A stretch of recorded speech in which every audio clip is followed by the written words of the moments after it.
우리가 몽구스라고 하는 걸 이용해서 데이터베이스의 스키마를 만들고요. 그 다음에 모델을 만든 다음에 그걸 사용하는 방법을 봤어요. 그걸 내용을 한번 조금 더 정리를 좀 해보고 넘어가도록 하겠습니다. 자, 스키마를 이용해서 컬렉션 안에 들어갈 각각의 문서 객체에 어떤 속성들이 들어갈 거냐를 정의하게 되죠. 거기에 우리가 스트링이라고 하는 타입, 즉 자료형이라고 할 수 있는데요. 그걸 써봤는데요. 그거 외에 자바스크립트에서 사용할 수 있는 스트링, 넘버, 불리언을 넣을 수 있다. 그죠? 이걸 가지고 정의를 할 수 있다는 거예요. 그 다음에 array라고 하는 거 넣을 수도 있고요. 그 다음에 buffer라고 하는 거 우리가 해봤죠. buffer라고 하는 거는 바이트 어레이 또는 바이너리로 된 데이터가 쭉 들어가 있는 거고 크기가 고정돼 있어요. 근데 우리가 해봤던 것처럼 문자열을 바이트 어레이로 바꿔서 버퍼에 집어넣고 파일에 쓰거나 읽거나 뭐 이렇게 할 수 있었죠. 그죠? 파일을 이제 read 파일, write 파일 이렇게 쓰는, 그러니까 뭐 읽고 쓰는 거 말고 우리가 오픈을 하고 그 다음에 write를 하고 다시 close를 하고 뭐 이런 과정에서 버퍼라고 하는 게 쓰였다라고 하는 거 기억하실 겁니다. 이거는 이제 바이너리 데이터를 저장할 수 있다 보니까 이미지라든가 이런 것도 들어갈 수가 있겠죠. 자, 그 다음에 뭐 실제로는 이미지는 이미지 파일의 이름만 데이터베이스에 저장을 하고 이미지 파일 자체는 다른 곳에 저장하는 게 훨씬 더 효율적이기도 하고요. 뭐 실무에서도 그런 형태로 많이 쓰죠. 근데 필요하다면 바이너리 데이터를 저장할 수 있다라고 하는 거고, 그 다음에 date라고 하는 걸 통해서 날짜를 정의할 수 있습니다. 그 다음에 오브젝트 아이디는 오브젝트 아이디라고 하는 게 자동으로 만들어졌다라고 하는 걸 알 수가 있죠. 근데 이제 이 다른 컬렉션에 만들어져 있는 오브젝트 아이디를 참조하는 경우, 그런 경우에 오브젝트 아이디라고 하는 걸 타입으로 사용할 수 있습니다.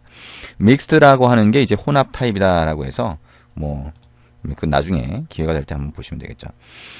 자, 그래서 이거를 가지고 샘플로 이렇게 만들어 볼 수 있다는 거예요. 그래서 name이라고 하는 거 스트링으로 우리가 정의를 해봤죠.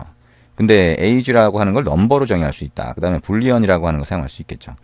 그 다음에 date라고 하는 거를 날짜에 사용할 수 있다. 생성일, 수정일 뭐 이렇게 할 수가 있을 거고요.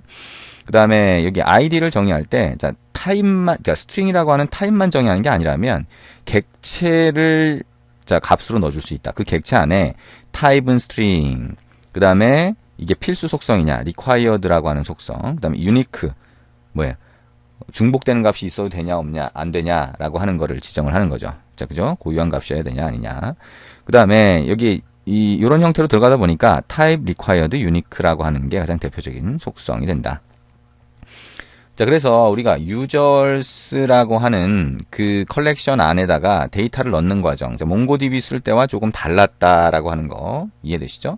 그래서 유저 스키마라고 하는 걸 먼저 정의를 했고, 유저 모델을 정의했는데, 유저 모델에서는 스키마 정보와 실제 만들어질 컬렉션 정보를 넣어서 이렇게 매핑을 해주는 거예요. 서로 연결을, 그러면 실제로는 이제 유저스 컬렉션 안에 들어가게 되고, 그 다음에 이 유저 모델을 이용해서 데이터를 조작할 수 있다라고 하는 거죠. 자, 유저 모델에는 save라고 하는 메소드가 있었다라고 하는 거죠. 이 유저 모델에 그냥 save를 사용할 수도 있다라고 보시면 되겠네요. 어쨌든 여기에 우리가 만들었던 것처럼 save를 할 때는 유저 모델이라고 하는 게 일종의 붕어빵 틀이라고 보면 실제 유저 객체를 만들 때는 new 유저 모델로 만든다. 라고 생각하시면 돼요. 그래서 new 유저 모델로 만든 유저 객체가 있으면 그거를 이제 모델 인스턴스 객체라고 부를 수 있고요. 그걸 가지고 우리가 저장을 할 수 있게 됩니다. 자, 그다음에 find라고 하는 거 우리 해봤고요. 그다음에 update라고 하는 거를 해볼 수 있는데, update 수정하는 거죠. 그거는 유저 모델에 where라고 해서 찾은 다음에 update라고 해서 특정한 속성 값을 변경을 할 수 있습니다. 자, remove라고 하는 거는 삭제를 하는 게 되겠죠. 자, 이렇게 하면 조회, 수정, 삭제가 기본적으로 가능하게 됩니다. 자, 이게 이제 몽고DB에서 뭔가 데이터가 들어가 있으면, 몽고DB에 데이터가 들어가 있으면 몽구스를 이용해서 우리가 처리하는 방법이 되겠죠. 자, 우리가 해봤던 내용이고요. 자, 이제 인덱스와 메소드 사용하기로 넘어갑니다. 우리가 먼저 이거 하기 전에 정리를 좀 해본 거고요. 자, 아까 우리가 본 것처럼 스키마를 정의할 때, mongoose.schema라고 해서 우리가 정의를 하죠. 근데 mongoose.schema라고 정의를 할 때 아까처럼 그냥 단순히 자료형, 즉 타입이라고 하는 것만 사용하는 게 아니라 여기에 자, 객체를 지정하고 타입뿐만 아니라 다른 걸 넣을 수도 있어요. 그래서 아까 우리가 타입, required, unique 뭐 이런 걸 썼었죠. 근데 그거 말고 index라고 하는 걸 쓸 수도 있다는 거예요. 그래서 index라고 하는 걸 쓰면 우리가 검색할 때, 조회할 때 좀 더 빠르게 조회할 수 있게 얘가 내부적으로 index라고 하는 걸 만들어주게 되는 거죠. 자, 그래서 여기 보면 데이트 같은 경우에도 unique라고 하는 걸 false로 해주고요. 이제 인덱스 속성을 추가를 했죠. 네, index라고 하는 게 unique는 false고 expiras라고 해서 이렇게 넣을 수도 있다. 자, 이렇게 볼 수가 있습니다. 그래서 인덱스 정보를 추가할 수 있다라고 하는 거, 자, 생각하실 수 있고요. 그 다음에 자, 여기 우리가 스터틱이라고 하는 것과 메소드라고 하는 게 있어요. 그래서 스키마에다가 스터틱으로 등록을 하게 되면 이렇게 등록한 함수를 모델 객체에서 사용할 수 있습니다. 우리가 만든 게 유저 모델이라고 하면 유저 모델이라고 하는 데서 우리가 추가한 함수를 실행할 수 있다는 거죠. 그 다음에 우리가 모델 인스턴스 객체라고 하면 뉴 유저 모델로 만든 걸 얘기를 하게 되겠죠. 그 안에서 그 객체에서 실행할 수 있는 함수를 정의할 수도 있습니다. 자, 이거를 이제 우리가 직접 한번 해보도록 할게요. 자, 지금 대충 설명을 했는데요. 이게 실제로 어떻게 쓰인다는 건지 아직 정확하게 감이 안 오실 수도 있을 거예요. 그러니까 그거 같이 한번 해보도록 하겠습니다. 자, 그러면 우리가 기존에 만들었던 게 app3.js죠. 새로운 파일을 만들고요. app 자, 4.js 이렇게 해봅니다. 자, app4.js라고 하는 파일이 만들어지고요. app3.js의 내용을 그대로 Ctrl A, Ctrl C 해서 복사하고요. Ctrl V로 붙여넣기 합니다. 자, Ctrl S 눌러서 저장을 먼저 하시면 되겠죠. 맨 위로 올라가면 자, 스키마를 정의하는 부분이 있을 거예요. 자, connectDB라고 하는 거 안에서 자, 오픈이라고 해서 데이터베이스에 연결되고 나면 우리가 스키마를 이렇게 정의를 했었죠. 근데 이 스키마 정의한 거를 좀 더 복잡하게 우리가 만들 거예요. 그래서 복잡하다라고 하는 거는 이제 이해를 하고 나면 사실 복잡하지 않지만 처음엔 좀 복잡하게 보이겠죠. 자, id라고 하는 걸 만들 건데 자, 자료형 타입만 지정할 때는 이렇게 바로 지정하면 되지만 여러 개의 정보를 넣고 싶다라고 하면 객체로 넣겠죠. 자, 그러면 객체는 중괄호가 될 거고요. 여기에다가 타입이라고 하는 속성의 값을 스트링으로 넣겠다. 콤마 required라고 하는 속성의 값을 true라고 넣겠다. 필요하다는 거죠. 그 다음에 unique라고 하는 거를 true로 넣겠다라고 하면 id 값은 고유한 값으로 해서 반드시 들어가야 된다는 겁니다. 자, 그 다음에 여기에 password라고 하는 거 순서를 좀 바꿔보자는 거죠. 자, 바꾸든 안 바꾸든 이건 상관은 없어요. password라고 하는 거 넣고요. 여기도 마찬가지로 type이라고 하는 거를 string으로 넣고 required라고 하는 거를 true로 넣습니다. password까지도 필수로 넣겠다는 겁니다. 자, 그 다음에 name이라고 하는 것도 객체로 정의를 합니다. 값을. 그래서 name의 type이라고 하는 거 string으로 넣고요. 자, 그 다음에 index라고 하는 거를 넣게 되는데 자, index를 name에다 넣네요. 그죠? name으로 검색을 하겠다라고 하는 목적이 있는 경우에 할 수가 있겠죠? 여기다가 hashed라고 합니다. 자, hashed 방식으로 해서 인덱스를 만들겠다는 거고요. 이게 뭐 구체적인 거는 사실 뭐 다 이해를 안 해도 자, 인덱스를 만든다라고 생각을 하시면 될 것 같아요. age라고 하는 거에 대한 값으로 객체를 넣는데요. 자, 타입을 number로 넣고요. 그 다음에 자, default라고 하는 걸 넣어봅니다. 자, 디폴트. 자, 이걸 문자열로 넣거나 뭐 이렇게 하셔도 상관은 없고요. 디폴트라고 하는 거를 -1로 넣습니다. 값을 안 넣었을 경우에는 -1로 하겠다는 거죠. 그 다음에 created at이라고 해서 생성 1을 넣습니다. 자, 이거는 타입이라고 하는 거를 date라고 하는 타입으로 넣고요.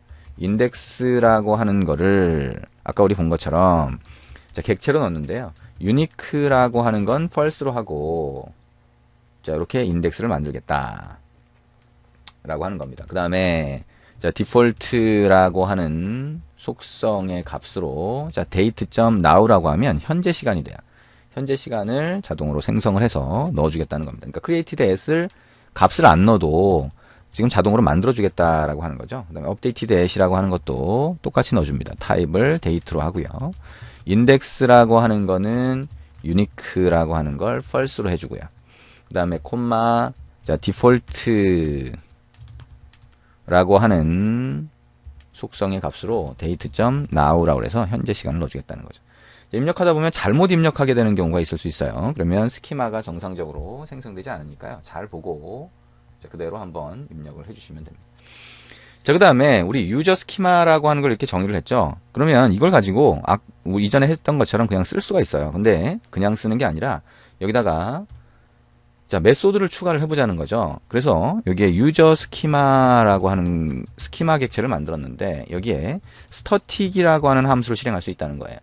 그리고 여기다가 만약에 find by id라고 하는 이름으로 함수를 등록을 한다면 이걸 어디서 쓸 수 있다? 모델 객체에서 사용할 수 있다라고 하는 겁니다. 자, find by id라고 하고 함수를 하나 등록을 합니다. 자, 그래서 id라고 하는 것과 callback이라고 하는 파라미터를 전달을 받으면 자, 검색을 하겠다. 자, return이라고 하고요. 자, 여기에 자, this.find 자, this.find라고 하는 거는 지금 여기에서의 this라고 하는 게 결국에는 유저 스키마라고 하는 거에 this가 될 수 있겠네요. 그죠? 근데 이게 실제로 쓰는 거는 유저 모델에서 사용이 된다라고 보시면 되겠죠. 자, find라고 하는 함수를 실행을 하게 되는데 이 find라고 하는 거 안에 자, id라고 하는 칼럼의 값으로 파라미터로 받은 id를 사용을 해달라. 그래서 검색을 해달라. 그 다음에 callback으로 전달해달라라고 하는 형태가 됩니다. 자, 이게 find by id라고 하는 메소드가 될 거고요. 이걸 등록을 한 겁니다. 마찬가지로 자, user schema static이라고 하는 함수를 실행을 하는데 자, 이번에는 find all이라고 하는 이름으로 등록을 할게요. 그 다음에 function이라고 하고 자, 파라미터는 callback만 전달을 합니다. 모든 데이터를 찾아달라는 거죠. 그러면 return this.find 라고 하고요. 자, 여기에 자, 빈 객체를 하나 놓고요. 그 다음에 callback 이렇게 해주면 됩니다. 자, 이런 형태로 해주면 두 개의 메소드를 우리가 사용할 수 있는 준비가 된 겁니다. 그러면 실제 이 메소드를 사용할 수 있는지, 그 다음에 자, 이거를 우리가 정상적으로 처리가 되는지 한번 볼 겁니다. 근데 기존에 users라고 하는 컬렉션이 만들어져 있는데 그 컬렉션의 스키마가 다르잖아요. 그래서 이거는 users2라고 하는 컬렉션으로 만들어지도록 이 유저 모델을 만들 때 자, 이렇게 변경을 해줍니다. 자, 그러면 여기까지 해서 자, 우리가 만든 게 되겠죠. 자, mongoose.schema, 그 다음에 mongoose.model이라고 하는 걸로 우리가 이렇게 정의를 했습니다. 그러면 이걸 가지고 우리가 실제 어떻게 쓸 수 있는지 같이 한번 조금 이따 보도록 하겠습니다.